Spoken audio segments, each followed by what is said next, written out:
तेनेची पंथे चालू जाता न पडे म्हणता कोठे काही. त्यांच्या मागे चला महाराज, कोणाच्या? संतांच्या मागे. पण संत म्हणावं कोणाला? हा एक मोठा प्रश्नच आहे. मला तर प्रश्न पडतो कधी कधी, महाराज संत म्हणावं कोणाला? मी नेहमी सांगतो, सध्या ज्याचा फेटा चांगला आहे त्याला संत म्हणावं का ज्याचा काष्टा चांगला आहे त्याला संत म्हणावं? ज्याच्या गळ्यामध्ये भरपूर माळा आहे त्याला संत म्हणावं का ज्याचा मोठा टिळा आहे त्याला संत म्हणावं?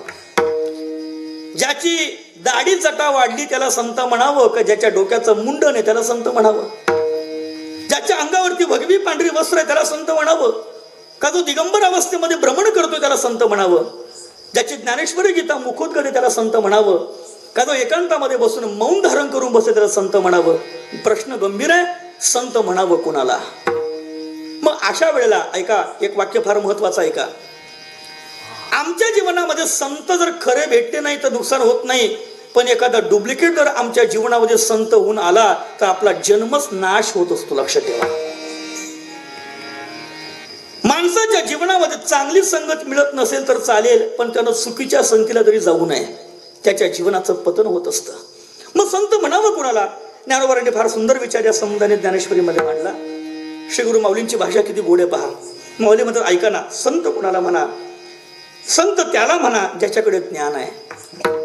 ते ज्ञानाचे चालते बिंब, तयाचे अवयवते सुखाचे कोंभ. येर माणूस बन भाब लौकिक भागू. तो पाषाणा माझी परिसू, रसा माझी सिद्ध रसू. मनुष्याकृती अंशू माझाची जाण. वारशी विनसा गुरु जो जळे नित्य निर्भरू. तैसा निरूप चारू संतोषी जो. आत्मज्ञाने चोखडी संतती माझीच रूपडी. वरी दृष्टी पडो आवडी कामिनी जैसी. ज्याच्याकडे आत्मज्ञान आहे, जो जगाकडे पाहताना हे समस्त हे श्री वासुदेव आणि ऐसा प्रतिती रसाचा होतला भाव. जगाकडे पाहताना त्याला सर्व ईश्वर स्वरूप दिसतं. ज्याच्या अंतःकरणातला स्वार्थ निघून गेलाय, ज्याच्या डोळ्यातला काम गेलाय, ज्याच्या बुद्धीमध्ये केवळ आणि केवळ हरिभक्ती आहे, असं पवित्र जीवन जे असं आहे त्याला संत म्हणा. पण असे संत शोधावे कुठे? प्रश्न मोठा आहे. सध्या मोठी अडचण झाली महाराज. आता प्रत्येकाला वाटतं मी संतच आहे. मी असे बरेच लोक पाहिलेत महाराज, 2-4 दिंड्या आणि 2-4 ज्ञानेश्वरी पारायण झाली की लोकांना वाटतं तुकाराम महाराज तर आपलाच नंबर आहे बुवा, असं वाटत राहत. आमच्या साधनेचा अभिमान आम्हाला फार पटकन होतो. पण संत कोणाला म्हणावं? सांप्रत काळामध्ये आम्हाला मुक्त करणारे आणि सुखी करणारे दोनच संत आहेत. ऐकून ठेवा, फार उघड्या कानाने ऐका. सध्याच्या काळामध्ये आम्हाला मुक्त करणारे दोनच संत आहेत. एक ज्ञानोबारायांची ज्ञानेश्वरी आणि जगद्गुरु तुकोबारायांचा गाथा. बस, तिसरी व्यक्ती आम्हाला कोणी मुक्त करू शकत नाही. ज्ञानेश्वरीचं चिंतन आपल्या आयुष्यामध्ये घडलं पाहिजे. गीता आपल्या धर्माचा प्राण आहे. अरे गीता से क्या नाता है, गीता हमारी, गीता हमारी, गीता हमारी.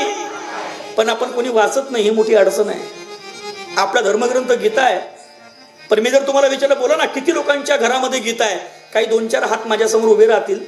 आणि मी जर पुन्हा विचारलं किती लोकांनी गीता वाचली, जे हात उभे करते ते सुद्धा खाली जातील. गीता वाचण्याचा आम्हाला कधी विचार मनात येत नाही. सध्या गीता आम्ही कोर्टात ठेवली आहे. सध्या कोर्टात ठेवली कशा करता?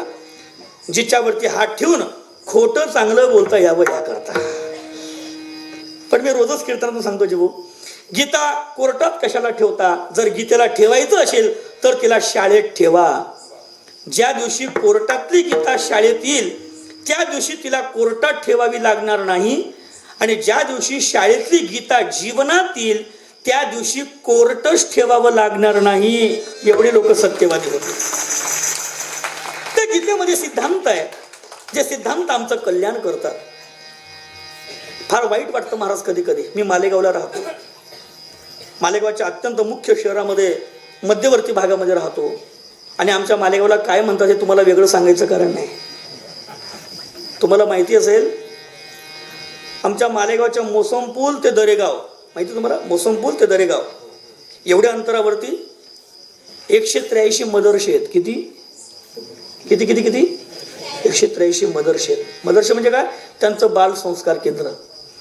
ते लोक त्यांच्या धर्माचं शिक्षण एवढं प्रभावीपणे देत आहेत महाराज. आपण गाफील आहोत. आपण एकमेकाची निंदा करण्यामध्ये, एकमेकाचे पाय ओढण्यामध्ये आणि एकमेकाला नाव ठेवण्यामध्ये आपलं आयुष्य चाललं. आपल्याला कळतच नाही काय चाललंय जगात. आपण या वलयाला कधी पाहतच नाही, आपण या क्षेत्राकडे कधी पाहतच नाही. ते लोक महाराज त्यांच्या धर्माचं शिक्षण त्यांच्या मुलांना अत्यंत प्रभावीपणे देत आहेत.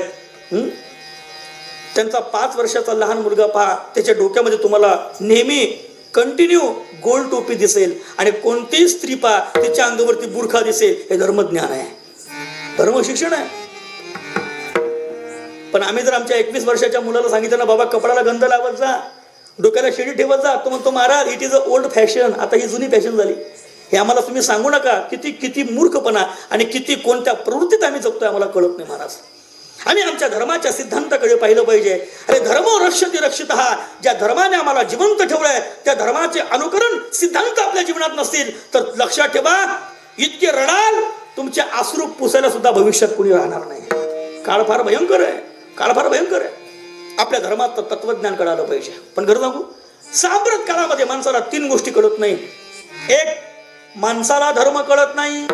2, माणसाला ब्रह्म कळत नाही. आणि 3, माणसाला संत कळत नाही. 1, धर्म कळत नाही.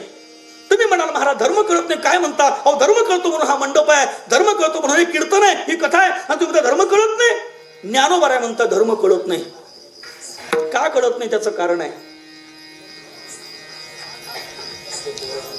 दादा जरा गप्प राहा ना जरा तुम्ही प्लीज. मी तुम्हाला बोलत नाही म्हणजे तुम्ही असं समजा का तुम्हाला मुक्ती सुटका दिली बॉस. मी बोलू का घरी जाऊ तुम्ही सांगा, थांबू का? मला अजिबात गोंधळ आवडत नाही महाराज, अजिबात आवडत नाही. फार लक्षपूर्वक आहे का? सांप्रत काळामध्ये माणसाला धर्म कळत नाही, धर्म कळत नाही.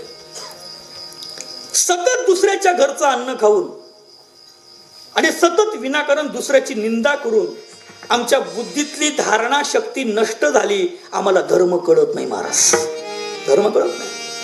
विनाकारण दुसऱ्याची निंदा करतो, दुसऱ्याच्या घरचं सतत अन्न खातो, धर्म कळत नाही. आम्हाला ब्रह्म कळत नाही, कारण ब्रह्म कळण्याकरता अधिकारी सद्गुरू भेटत नाही. ब्रह्म कळत नाही, जो भेटतो तो लबाडच भेटतो, अधिकारी भेटत नाही. आणि संत कळत नाही. संत का कळत नाही? संत न कळण्याची एक महत्वाचं कारण ज्ञानोबा सांगतात. संत जगाला कळत नाही कारण खरा संत मी संत आहे हे जगाला कधी कळू देत नाही, म्हणून जगाला संत कळत नाही. चातुर्य लपवी. आवाज गेलाय माझा. 2-3 दिवस वारीमध्ये होतो, रोज कीर्तन, काल तर 4-5 कीर्तन झाली आणि त्यामुळे वारीमध्ये सगळा आवाज गेलाय, पाणी बदल झालं. चातुर्य लपवी महत्व हरपी आणि पिसे पण मिरवी जगा माझी. जो आपलं ज्ञान जगाच्या समोर कधी प्रगट करत नाही त्याला संत म्हणा. आणि अशा संतांच्या संगतीमध्ये जावं, आपलं जीवन कृतार्थ करावं, याकरता माणसानं प्रयत्नशील असलं पाहिजे. संत काय करतात हो? संत आम्हाला सुखी करतात. सुखी करतात हो, पण तसं पाहिलं आज जगामध्ये कोणीच सुखी दिसत नाही. ऐका ना, आज लोक सुखी आहोत असं फक्त लोकांना दाखवतात, पण हे फक्त दाखवून आहे. लोक फार भामटेत, आम्ही सगळं लबाड आहोत, आम्ही फक्त जगाच्या समोर सुखाचा आव आणतो, पण कोणी सुखी नाही महाराज. रोजचा अनुभव आहे आमचा. हजारो लोक समोर बसलेले असतात, सर्वांच्या चेहऱ्यावरती प्रसन्नता असते, लोक आमच्या समोर अत्यंत टवटवीत बसतात, पण प्रत्येकाच्या चेहऱ्याच्या हास्यामागे प्रत्येकानं आपलं दुःख झाकून ठेवलंय. प्रत्येक जण दुःखी आहेत. खरं सांगू, आज लोक परिस्थितीमुळे दुःखी नाही, आज लोक मनस्थितीमुळे जास्त दुःखी आहेत. रोज आमचं एका नवा गावामध्ये जाणं होतं, रोज एका नवीन घरामध्ये जाणं होतं, रोज नवीन लोक भेटतात, रोज नवीन नवीन लोक नवीन नवीन गोष्टी सांगतात. लोक आम्हाला सांगतात महाराज देवाची फार कृपा आहे हो. 10 वर्षापूर्वी खायला काही मिळत नव्हतं आणि आज देवाची कृपा आहे. कोटी रुपयाचा बंगला आहे, चंदनाचा पलंग आहे, रेशीमची गादी आहे, पण अडचण एकच आहे, झोपण्याकरता 13 रुपयाची गोळी खावी लागते. का? परिस्थिती उत्तम आहे पण मनस्थिती नीट नाही. आणि म्हणून संतांच्या संगतीमध्ये गेलात की आमची मानसिकता शुद्ध होते, आमच्या बुद्धीमध्ये नवनवीन विचारांचं सर्जन होतं. ही विचारांची सृजनशीलता संत कृपेने आणि संत संगतीनं प्राप्त होते. याकरता जीवनामध्ये सत्संग असला पाहिजे. साधू कळत नाही, कळाला तर साधूकडे काय मागावं हे लक्षात येत नाही. तुकोबारांचं जीवन मुक्त होण्याकरता लालाहित होत होतं. हे सगळं जीवन दुःखमय, हे सगळं जीवन भ्रमरूप आहे आणि इथं प्रत्येक क्षणाला फक्त फक्त फक्त आणि दुःखच अनुभवायला येतं. तरी सुद्धा हा संसार आम्हाला गोड लागतो, हे मोठं दुर्दैव आहे. फार नवल केलं ज्ञानोबारांनी या संबंधाने. माऊली म्हणतात, अरे काय जगाचा चमत्कार आहे म्हणे. अरे तो संसार दुःखरूप आहे, तो संसार जगाला गोड वाटतो. हा, पण खरं सांगू, एखाद्या पदार्थाचा गुण माणसाला तेव्हा कळत नाही जेव्हा त्याला काहीतरी आजार झालाय. एखाद्या माणसाला सर्प चावला आणि सापाचं विष त्याच्या अंगामध्ये जर उतरलं ना, तर त्या विष चावलेल्या म्हणजे विष असलेल्या माणसाला तुम्ही मिरच्या खायला द्या. मला सांगा ना, तिखट असणाऱ्या मिरच्या त्याला कशा लागतात हो? कशा लागतात? गोड लागतात नाही का? का? कारण त्याच्या अंगामध्ये विष आहे. त्याला महाराज साखर खायला द्या, त्याला ती साखर कडू लागते. ज्ञानोबारामध्ये तसंच आहे. विषय विषयाचा परिपाळू,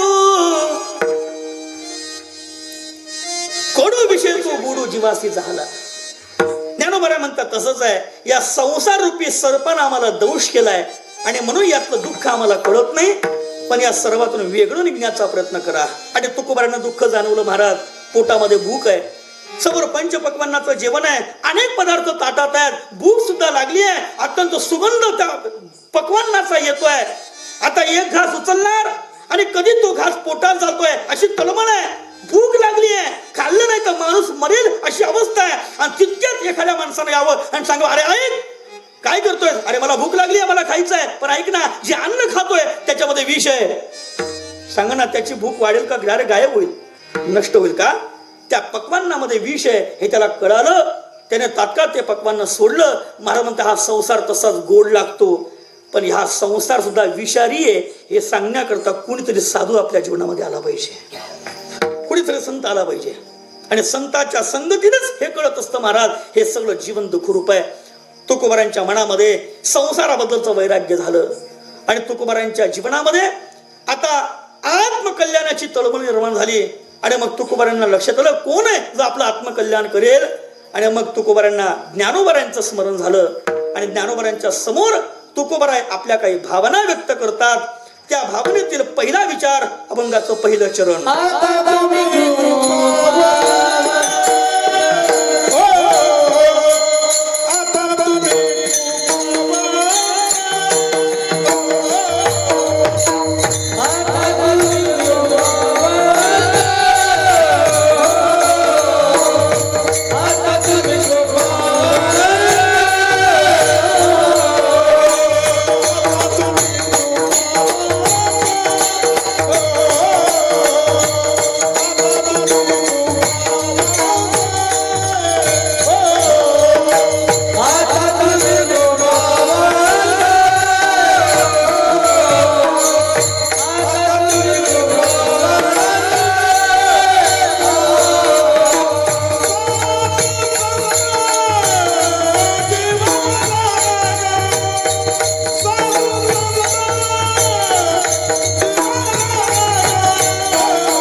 संतांच्या समोर व्यक्त करतात.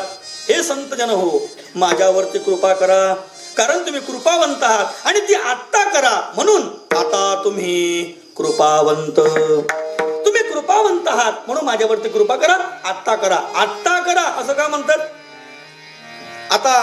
आता हा जो शब्द आहे ना, हा शब्द कुठे वापरावा याचे काही व्याकरणीय सिद्धांत आहेत. कोणताही शब्द कुठे वापरता येत नाही. प्रत्येक शब्दाच्या पाठीमागे काही भूमिका असते, काही हेतू असतो आणि काही प्रयोजन असतं. व्याकरणामध्ये जे काही विशेषण आहेत त्या विशेषणाच्या पाठीमागे काहीतरी हेतू असतो. मग आता शब्द कुठे वापरतात? 2-3 कारण सांगतो, पहा. माझ्याकडे ऐका, पहा, फार लक्षपूर्वक ऐका, फार गांभीर्यानं ऐका. आता शब्द कुठे वापरतात? पहिला विचार, एखाद्या विषयाचा उपक्रम आणि उपसंहार करायचा असेल की मग त्याकरता आता या शब्दाचं प्रयोजन आहे. ज्ञानोबारांनी उपक्रमाकरता आणि उपसंहाराकरता ज्ञानेश्वरीमध्ये आता शब्द वापरलाय. आपल्याला ओवी पाठांतर आहे. आता हृदय हे आपुले चौफाळून या भले वरी बैसऊ पाऊले श्री गुरूंची ते नमस्कारिले आम्ही या. किंवा पुढे म्हणतात, आता कृपा भांडवल सोडी भरी मती माझी पोतडी तरी ते ज्ञान पद्य जोडी थोरा माते. आता हा शब्द उपक्रम आणि उपसंहाराकरता वापरला. अजून आता कुठे वापरतात? ऐका, 2 विषयाला जोडण्याकरता, 2 विषयाची संधी साधण्याकरता आता हा शब्द प्रयोग करतात. समजा कीर्तन चालू आहे, कीर्तन संपलं आणि महाराजांनी पुढे येऊन सांगावं, ऐका मंडळी, कीर्तनाचा कार्यक्रम झालेला आहे, आता चहा पाण्याचा कार्यक्रम होईल. कीर्तन आणि चहा पाणी कोणत्या शब्दाने जोडलं हो? आता. आता आता या शब्दाने जोडलं की नाही? अजून ऐका, आता शब्द कुठे वापरतात? एखादा विषय सांगून झालाय आणि तोच विषय जेव्हा पुन्हा सांगण्याची वेळ येते ना, तेव्हा आता हा शब्द प्रयोग करण्याची आपल्याकडे परंपरा आहे. एखादा विषय सांगून झालाय, तुम्हाला मगापासून सांगतोय आणि आता परत सांगतो, माझ्या नादी लागू नका. कळतंय ना तुम्हाला? एखादा विषय सांगून झालाय आणि तोच विषय जेव्हा पुन्हा सांगायची वेळ येते तेव्हा आता हा शब्द प्रयोग करावा लागतो. तुकोबारा म्हणतात, अरे बाबांनो, तुम्हाला इथून मागे तेच सांगत आलो आणि आता पण तेच सांगतो. काय?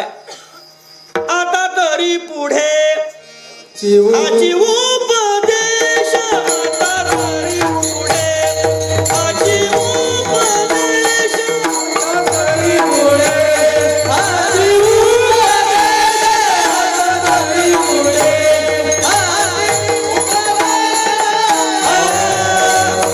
करुणाश आयुष्याचा,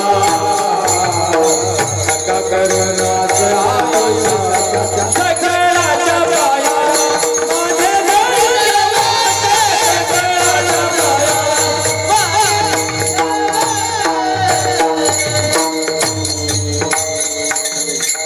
आता तरी पुढे हाची उपदेश, नका करू नाश आयुष्याचा. महाराज म्हणतात, तुम्हाला इथून मागे ते सांगत आलो की जीवनाचं कल्याण करा बाबानो. अरे सांगतो तुम्हासी बजारे विठ्ठला, नाही तरी गेला जन्म वाया. तुम्ही परमात्म्याचं स्मरण करा. अरे तुम्हाला हाच उपदेश करत आलो, आता पुन्हा करतो. आता हा शब्द, आता हा शब्द अजून कुठे वापरतात? आता हा शब्द कालवाचक आहे. आता म्हणजे आत्ता. तुम्ही आत्ता माझ्यावरती कृपा करा. आत्ता का हो? इथून मागे तुमच्याकडे मी कदाचित कृपा मागण्याकरता आलोही असेल, पण तेव्हा ती कृपा संपादन करण्याची पात्रता माझ्याकडे नव्हती. ती पात्रता मी आत्ता घेऊन आलोय, म्हणून आता तुम्ही कृपावंत, आता तुम्ही कृपावंत. टाळीवाजा टाळीवाजा. साधू संत जीवन ग, साधू संत जीवन,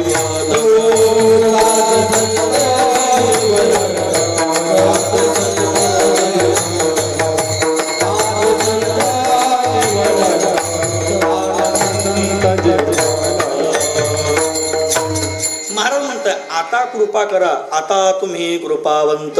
कृपा करा असं म्हणतात, दया करा असं म्हणत नाही. शब्द ऐका, फार बारीक ऐका. कृपा वेगळी आणि दया वेगळी. दया आणि कृपा शब्द सारखे दिसतात पण फरक आहे. व्याख्या दोघांच्या वेगवेगळ्या आहेत. दया कशाला म्हणतात? अरे दयनीयता पाहून केली जाते तिला दया म्हणतात, आणि गुणवत्ता पाहून केली जाते तिला कृपा म्हणतात. एखादा मनुष्य 3 दिवसापासून उपाशी आहे, पोटामध्ये अन्न नाही, घामाच्या धारा चालल्यात, उन्हामध्ये भीक मागत फिरतोय, आणि एखाद्या चांगल्या दात्या माणसाला दया यावी आणि त्यानं पाहावं, अरे तुझ्या पोटात अन्न नाही, तुझ्या अंगावरती घामाच्या धारा आहेत, तुला 2 घास अन्न देतो, चल. याला म्हणतात दया. त्याच्यावरती त्याची करुणा पाहिली, दयनीयता पाहिली आणि त्याला अन्न दिलं, दया. पण एखादा संत जर एखाद्यानं पाहिला आणि त्या संताच्या चेहऱ्यावरती त्याच्या भजनाची चमक पाहिली आणि विचार आला, अरे या माणसाला आपल्या घरी घेऊन गेलो आणि याचं उष्ट आपल्या जर घरात पाडलं तर किती बरं होईल. अन्न देणं प्रक्रिया सारखीच आहे, पण दोघांमध्ये भाव मात्र वेगवेगळा आहे. एखाद्या भिकाऱ्याला अन्न देणं वेगळं आणि संताच्या मुखामध्ये 2 घास टाकणं वेगळं. प्रक्रिया सारखीच आहे, पण भाव मात्र वेगवेगळा आहे. दयनीयता पाहून केली जाते तिला दया म्हणतात, आणि गुणवत्ता पाहून केली जाते तिला कृपा म्हणतात. विठ्ठल विठ्ठल.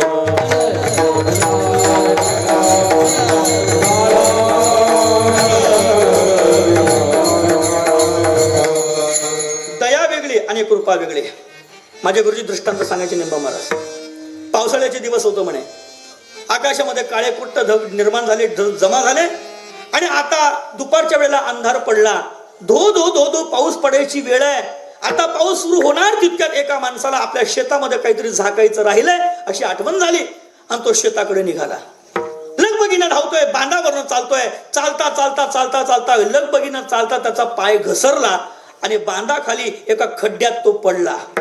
खड्ड्यात पडला, पण ज्या खड्ड्यात पडला तो खड्डा होता गाळाचा, म्हणजे त्या खड्ड्यामध्ये गाळ होता. गाळ खड्ड्यात पडला, त्याचे पाय रुतले आतमध्ये आणि गुडघ्यापर्यंत पाय रुतले आणि वरती येण्याकरता हातपाय हलवायला लागला. पण असं असतं महाराज, एखादा मनुष्य गाळात पडला आणि तो जर हातपाय हलवायला लागला तर जसे जसे हातपाय हलवतो तसा तसा ती व्यक्ती खाली जात असते. गुडघ्यापर्यंत होता, नंतर कमरेपर्यंत आला, नंतर त्या ठिकाणी महाराज पोटापर्यंत आला आणि मग त्याला कळालं आपण खाली जातोय. आणि मग आवाज दिला आजूबाजूच्या लोकांना, अरे धावा धावा धावा धावा, मला वाचवा वाचवा वाचवा. काही 2-5 लोक जमा झाले शेतातली आणि त्यांना पाहिलं, अरे बिचारा खड्ड्यात पडे, त्याला वाचवलं पाहिजे वाचवलं पाहिजे. पण कोणी पुढे सरकत नाही, पोटापर्यंत येत होता, खाली खाली जात होता. त्या सर्व लोकांमध्ये एका माणसाच्या मनात दया निर्माण झाली आणि त्या माणसाला वाटलं, अरे याला वाचवलं पाहिजे. तो वरून हात देतो, हे बाबा मला हात दे हात दे हात दे. त्या खालच्याचा हात आणि वरच्याचा हात असा जॉईन होणार तितक्या त्या गर्दीतनं एक जण पुढे सरकला आणि तो वरच्या हात देणाऱ्याला म्हणायला लागला, थांबा, आगाऊपणा करू नका. म्हणे काय तुम्हाला कल्पना नाही. म्हणे काय हो, म्हणे जो खड्ड्यात पडला ना तो 100 किलो वजनाचा आहे. यानं अंदाज घेतला आणि पटकन हात मागे केला. तो म्हटला, अरे हा 100 किलोचा आहे, मी तर 70चा आहे. म्हणे हात वरती येणार नाही, पण हा मला घेऊन मेल्याशिवाय राहणार नाही. आणि मग त्या ठिकाणी महाराज सगळे लोक फक्त विचार करतो, त्याला वाचवलं पाहिजे वाचवलं पाहिजे. कुणी पुढे सत्कर नाही, 70 वाला पुढे करत नाही, 60-65 वाला म्हणतो आपण कशाला मरावं. सगळे गंमत पाहतात.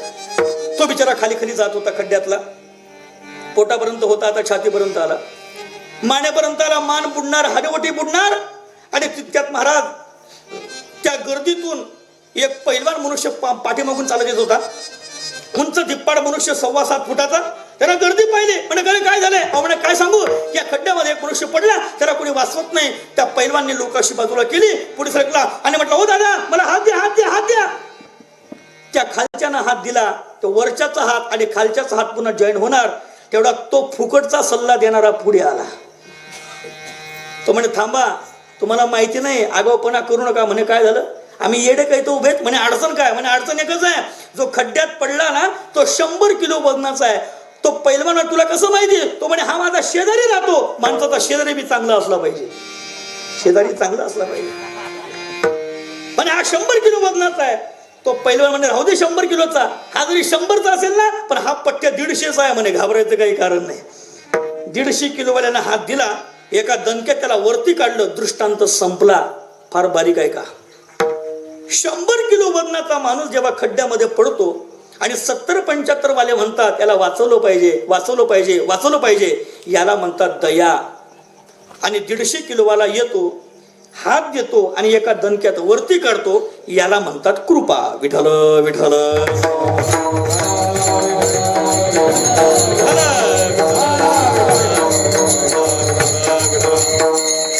दया वेगळी आणि कृपा वेगळी.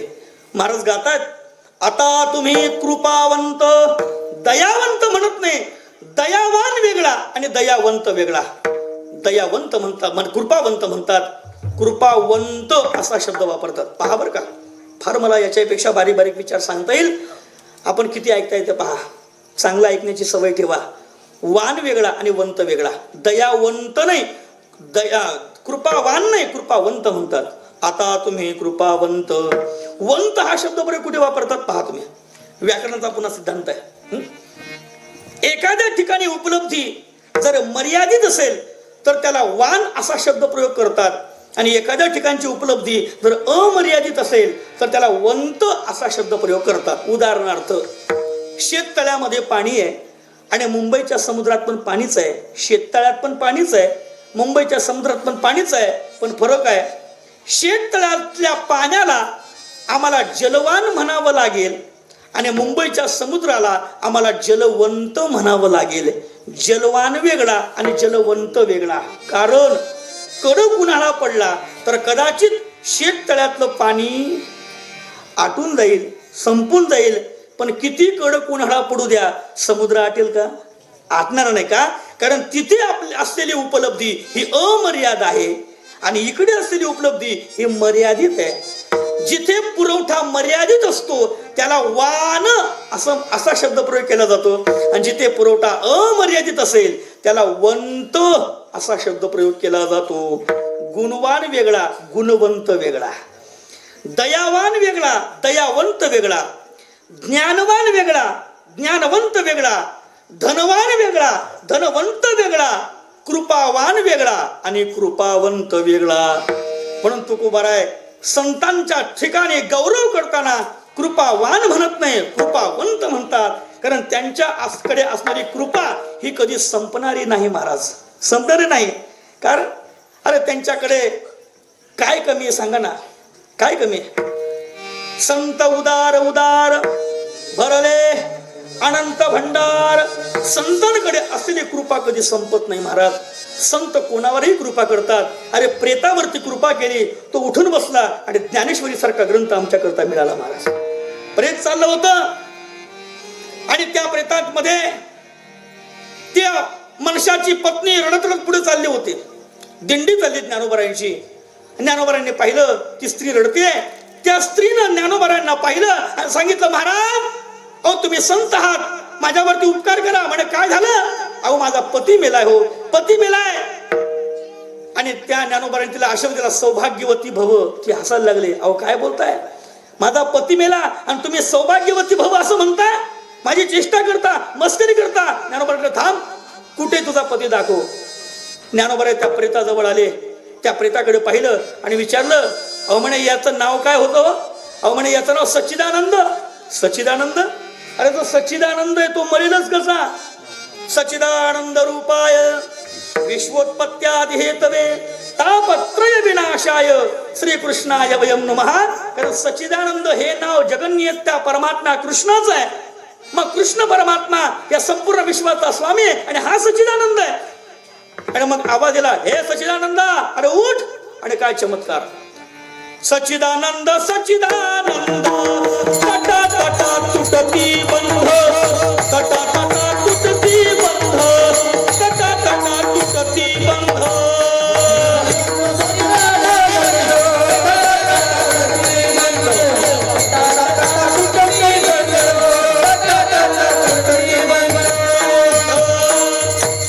सच्चिदानंद सच्चिदानंद तटा तटा तुटती बंध.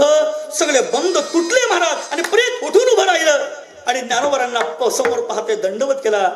माऊली आता हा देह फक्त तुमच्या करता आहे बास. आणि मग त्या सच्चिदानंद बाबांना ज्ञानोबारांनी नेवाशाला घेऊन गेले आणि त्यांच्या माध्यमातून ज्ञानेश्वरी सारखा ग्रंथ आम्हाला मिळाला.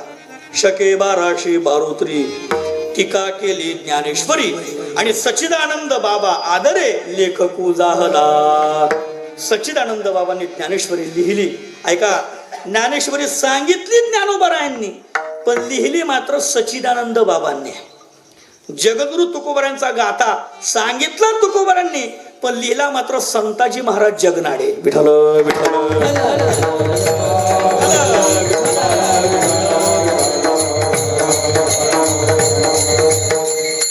महाभारत सांगितलं व्यासांनी, पण लिहिलं मात्र गणपती बाप्पाने.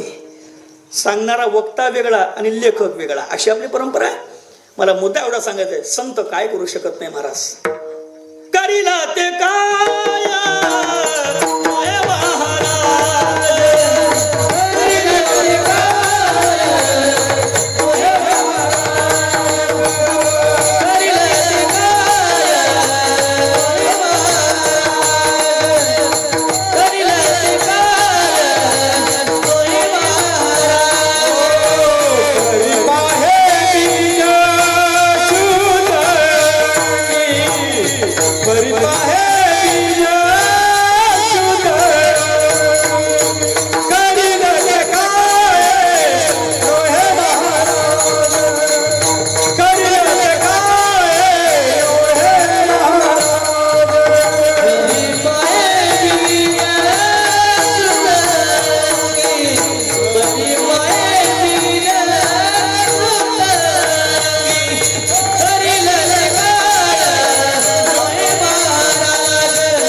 परिपा हे बीज शुद्ध अंगी. संत काय करू शकत नाही, तुमच्या मनातली सगळी इच्छा पूर्ण करतात. म्हणून तुकोबाऱ्या म्हणतायत, आता तुम्ही कृपावंत, तुम्ही माझ्यावरती कृपा करा.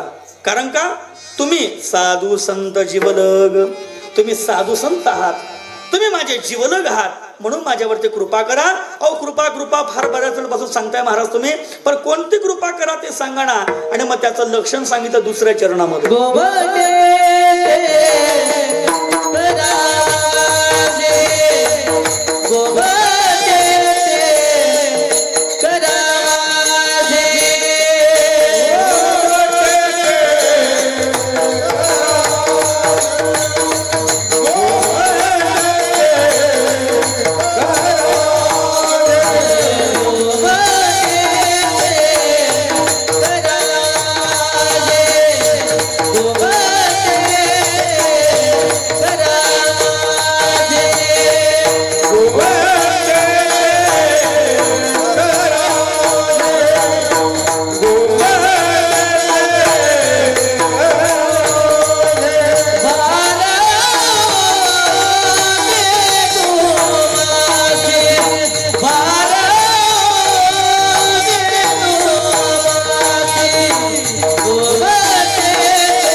गोमटे ते करा माझे, भार ओझे तुम्हासे. श्री गुरु तुकाराम महाराज संतांकडे अपेक्षा व्यक्त करतात, माझं गोमट करा.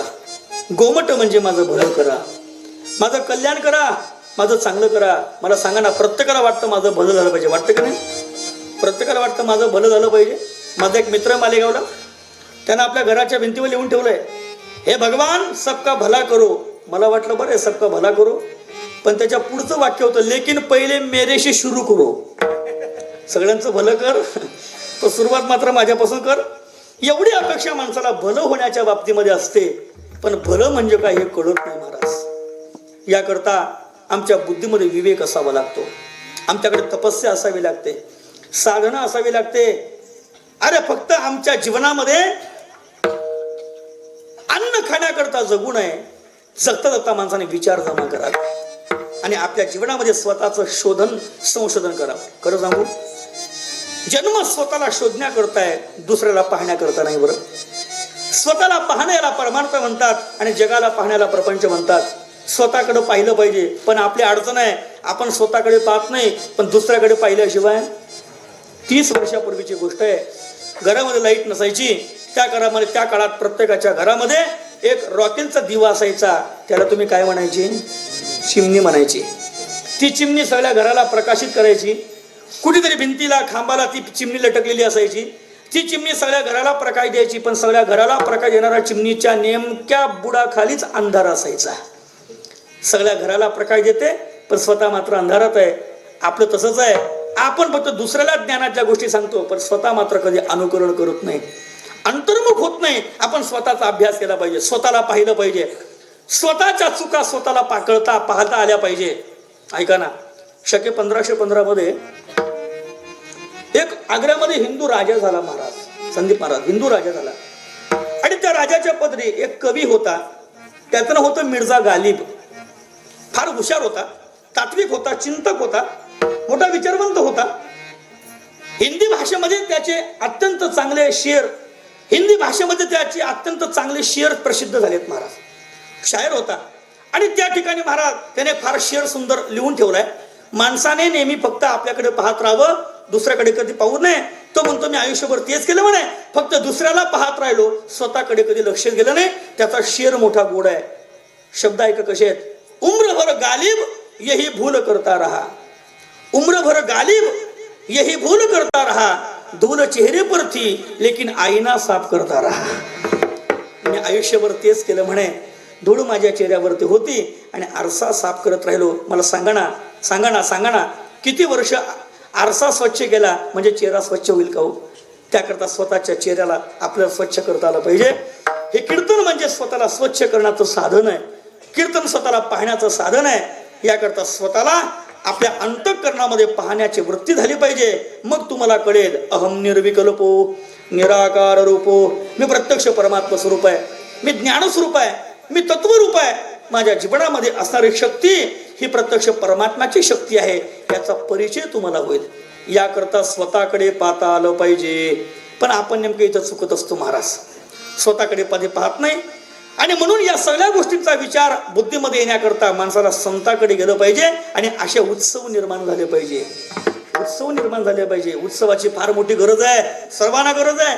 दरवर्षी भारतातला सर्वात मोठा श्रीमंत व्यक्ती मुकेशभाई अंबानी, त्यांच्याकडे भागवत कथा असते निंबा महाराज दरवर्षी. सद्गुरू डोंगरे महाराज जोपर्यंत होते ना तोपर्यंत डोंगरे महाराज दरवर्षी त्यांच्याकडे कथा करायचे. डोंगरे महाराज गेले त्यानंतर रमेशभाई ओझा, त्यानंतर मोरारी बाप्पा आता रामकथा करून आले. म्हणजे सगळे लोक महापुरुष मोठमोठे लोक त्यांच्याकडे कथेला असतात. इतका श्रीमंत मनुष्य एक दिवशी आणि त्या 7 दिवस कथेला बसताना महाराज 7 दिवस मुकेश अंबानी आपला फोन स्विच ऑफ करून समोर बसलेले असतात. एका उद्योगी मित्राने त्यांना प्रश्न विचारला, म्हणे का हो मुकेशभाई, 7 दिवस तुम्ही त्या पंडालमध्ये कथेच्या मंडपामध्ये आपला मोबाईल स्विच ऑफ करून कथा ऐकत बसता. कोणीतरी म्हातारा तुमच्या समोर काहीतरी बोलतो, तुम्ही काहीतरी ऐकता, तुम्हाला काय मिळतं म्हणे त्याच्यातून तुम्हाला कळतं? तू मित्र त्याला म्हणतो तुम्हाला कळतंय म्हणे. 7 दिवस तुम्ही या संपूर्ण जगाशी डिस्कनेक्ट असता, तुमचं किती नुकसान होतं. हा तुमचा एक मिनिट कितीतरी लाख रुपयाचा आहे. इतकं मोठं नुकसान तुम्हाला होतं. हे तुम्हाला कसं झेपतं, कसं परवडतं, काय मिळतं तुम्हाला त्या कथेत बसून? मुकेशभाईने फार उत्तर दिलं गोड. मी पेपरमध्ये बातमी वाचली होती. मुकेशभाई त्याला म्हणे तुम्ही मोबाईल वापरता? म्हणे वापरतो. म्हणे सांगा ना मग 22 तास मोबाईल चांगला चालावा याकरता त्या मोबाईलला कमीत कमी तुम्ही 2 तास तरी कुठे लटकवता हो? चार्जिंगला. जोपर्यंत मोबाईल चार्जिंग आहे तोपर्यंत चांगला काम करतो. मुकेशभाई म्हणतात तसंच 365 दिवस माझे चांगले जावेत याकरता 7 दिवसाचा सप्ताह म्हणजे माझ्याकरता चार्जिंग टायमिंग आहे म्हणे सगळा. आता एवढी मोठी माणसं जर कथेमध्ये कीर्तनामध्ये बसून स्वतःला चार्जिंग करतात, आपण किस गली में गलबला सांगा ना. आपण तर जास्तीत जास्त याचा आनंद घेतला पाहिजे महाराज. ही कथा सामान्य समजू नका. आपण जो ग्रंथ श्रवण करत आहात तो सामान्य समजू नका. हे कीर्तन श्रवण करतात याचं सामान्य समजू नका महाराज. याच्यामध्ये फार मोठी शक्ती आहे आणि याकरता आपल्या जीवनामध्ये उत्सव निर्माण झाले पाहिजे. खरं म्हणजे भारतातली संस्कृती मोठी आनंददायी आहे. या जगात सर्वात जास्त उत्सव कुठे होत असतील तर ते भारतामध्ये होतात. उत्सवाकरता कोणतंही निमित्त आहे. तुम्ही भारताचं कॅलेंडर पहा, आपलं कॅलेंडर पहा, प्रत्येक महिन्यामध्ये तुम्हाला कमीत कमी 3-4 तरी उत्सव पाहायला मिळतील. कोणता ना कोणता उत्सव आहेच ना. उत्सव आहे कारण आनंदी होणं आणि आनंद व्यक्त करणं ही आमची परंपरा आहे. एक दिवशी यशोदा अंगणामध्ये आली आणि यशोदा म्हणते, अरे सुनो रे सुनो, आज गोकुल में उत्सव मनाओ. क्योंकि आज मेरे लाला ने करवट बदलली है. जिथं आपल्या बाळाने कूस बदलावी तिथे उत्सव व्हावा ही दिव्य परंपरा आपली महाराज. आणि अशा उत्सवातून आपल्या बुद्धीमध्ये विवेक जागा होतो आणि या विवेकातून कळतं की साधू संताकडे आणि देवाकडे काय मागितलं पाहिजे, काय प्रार्थना केली पाहिजे, जीवनाची काय अपेक्षा असली पाहिजे आपल्या जीवनामध्ये कळतं. तुकोबारा म्हणतात माझी एकच अपेक्षा आहे, गोमटे ते करा माझे, भार ओझे तुम्हासे. माझं गोमट करा, माझं भलं करा महाराज आणि एवढा माझा भार तुम्हाला मी देतो. माझं कल्याण करा, कल्याण करा, कल्याण करा. अशा पद्धतीचा विचार आपल्या बुद्धीमध्ये तेव्हाच येतो जेव्हा आपल्या बुद्धीमध्ये विवेक येईल. विवेक फार महत्वाचा आहे. तुम्ही किती गांभीर्याने ऐकते मला कळत नाही, पण मी बोलतोय बुद्धीमध्ये विवेक नसेल तर त्याचं जीवन पशु समान आहे. ज्ञाने नाही न पशुचित समान. हा त्याचं जीवन पशु समान आहे. बुद्धीमध्ये विवेक आला पाहिजे. शहाणपणाचे काही लक्षण आहेत. आपण शहाणा कोणाला म्हणतो? जो जीवनाची गती आणि शरीराचं पोषण चांगल्या पद्धतीनं करतो त्याला शहाणा म्हणतात. पण महाराज म्हणतात नाही, अरे ज्याला बुद्धी आणि मन या दोघांची बैठक बांधता आली तो खरा शहाणा आहे. आपली बुद्धी कशा करता मिळाली आणि कुठे खर्च करायचा आहे हा विचार कळत नसेल तर तो मूर्ख आहे. जे विवेकाची भाषा नेनती, जे वैराग्याची शिवन देखती, ते मूर्ख केवी पाविजती, मज ईश्वरा ते. बरोबर आहे म्हणतात त्या मूर्खाला कधी देव कळणार आहे. मग का हो महाराज, एवढा विवेक येण्याकरता आम्ही काय करावं? एकच करावं, काय? भजन करावं. बस, भजन आपल्या संप्रदायाचा प्राण आहे. भजन ज्याच्या ठिकाणी आहे त्याचं जीवन दिव्य आहे. भजन ज्याच्या ठिकाणी त्याच्या जीवनामध्ये आनंद आहे, याकरता भजन आपल्या संप्रदायाचा श्वास आहे. भजन करावं. कसं करावं? जिस देश में, जिस वेश में, परिवेश में रहो, राधा रमन, राधा रमन, राधा रमन कहो, राधा रमन कहो. कुठेही असा, कसंही असा, केव्हाही असा, परमात्माचं स्मरण करत राहा. नामनस्य यावतम शक्ती पाप निर्हरणे हरे, तावत कर्तुम न शक्नोती पातकम पातकी जन. हा, तुम्ही त्याचं स्मरण करा. येईल तैसा बोल रामकृष्ण. महाराज, कसंही चालेल, हो कसंही चालेल, पण कसंही नाही चालणार. भजन करण्याकरता माणसाने ताठ बसलं पाहिजे, ताठ बसलं पाहिजे. वा वा, काय पटकन मनावर घेतलं तुम्ही. वा, ताठ बसलं पाहिजे. हाताने टाळी आणि मुखाने गर्जना केली पाहिजे. विठोबा रखुमाई, जय जय जय जय जय विठोबा रखुमाई. टाळी वाजा. विठोबा रखुमाई,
भजन आपल्या संप्रदायाचा प्राण आहे. याकरता जीवनामध्ये भजन असलं पाहिजे. भजनाने काय होतं? मन आनंदी होतं. भजनाने काय होतं? जीवनातलं पाप जातं. भजनाने काय होतं? बुद्धीमध्ये विवेक जन्माला येत असतो. आणि हा विवेकच आपल्या जीवनमुक्तीला कारण आहे. याकरता प्रत्येकानं असा संकल्प केला पाहिजे महाराज, की दिवसभरात ज्या परमात्म्यानं आम्हाला जिवंत ठेवलंय त्या परमात्म्याचं 10 मिनिटं एकांतामध्ये बसून रामकृष्ण हरी नामाचं चिंतन केलं पाहिजे. खूप महत्वाचं आहे. हेच कीर्तन आहे महाराज. नाम संकीर्तनम यस्य सर्व पाप प्रणाशन, आपण जे म्हणतो ना, ते हे कीर्तन नाही, ते कीर्तन आहे. नामस्मरण आहे. नामनस्य यावतम शक्ती पाप निर्हरणे हरे, तावत कर्तुम न शक्नोती पातकम पातकी जन. तुम्ही नामस्मरण करत राहा, तुमचा जन्म सफल होईल. काय फायदा? आस्तंभ पर्यंतम सर्व मायामयम जगत सत्यम सत्यम पुनः सत्यम हरेर्नामैव केवलम. परमात्म्याचं नाम सत्य आहे, बाकी सगळं खोटं आहे. परमात्मा भगवान श्रीहरी नामाच्या द्वारा आपल्या हृदयामध्ये प्रगट होत असतो. याकरता त्याचं नामस्मरण केलं पाहिजे. नामस्मरणाने काय होतं? माणसाच्या जीवनामध्ये आनंद प्रगट होतो आणि तो आनंद त्याच्या चेहऱ्यावरती असतो. बरं का, आनंद चेहऱ्यावरती असतो. माणसाचा चेहरा वाचता येतो, त्याला फेस रिडिंग म्हणतात. चेहऱ्यावरती आपल्या मनात काय चाललंय हे सगळं चेहऱ्यावरनं कळतं महाराज. आता आमचा अभ्यास चांगला झाला. रोज अनेक लोक समोर बसलेले असतात. काही काहींचे चेहरे असे टवटवीत असतात. निंबा महाराज असं वाटतं त्यांच्याकडे पाहतच राहावं. आणि काही काही इथला उपगेल भेटतात. मग त्यांचं तोंड पाहिलं दुसरी आम्हाला इंजेक्शन घ्यावं लागतं. फोडली गोवरी आणि तैसा देशे तोंडावरी. खरं सांगू का, माणसं नेहमी हसत राहिलं पाहिजे. का? माझे गुरुजी म्हणायचे, आपल्या चेहऱ्यावरचं हास्य म्हणजे देवानं केलेला मेकअप आहे. मेकअप आहे. आपण कॅमेऱ्याच्या समोर उभं राहतो, किती प्रसन्न असतो की नाही, किती हसतो, किती मेकअप करून जातो. फोटो काढण्याकरता आपण गेलो की लोक फार विशेष करून तुम्ही सगळ्याजण या, किती आपण मेकअप करून जातो. आपण कॅमेरावाल्याच्या समोर उभं राहतो, कॅमेरावाला कॅमेऱ्यातनं आपल्याकडे पाहतो, तो आपला मेकअप नाही पाहतो, पहिला म्हणतो काय स्माईल. काय वाईट दिवस आले महाराज आपल्यावरती. अरे कॅमेरावाल्यानं सांगव थोडं हसा, आता याच्यापेक्षा काय वाईट दिवस. माझ्या मित्राचं दुकान आहे, त्यानं त्याच्या दुकानात बोर्ड लावून ठेवलाय, नेहमी हसत राहा, आमचे कॅमेरे तुमच्याकडे पाहत आहेत. म्हणजे लोकांना हसा हे सुद्धा सांगावं लागतं, हसत राहिलं पाहिजे.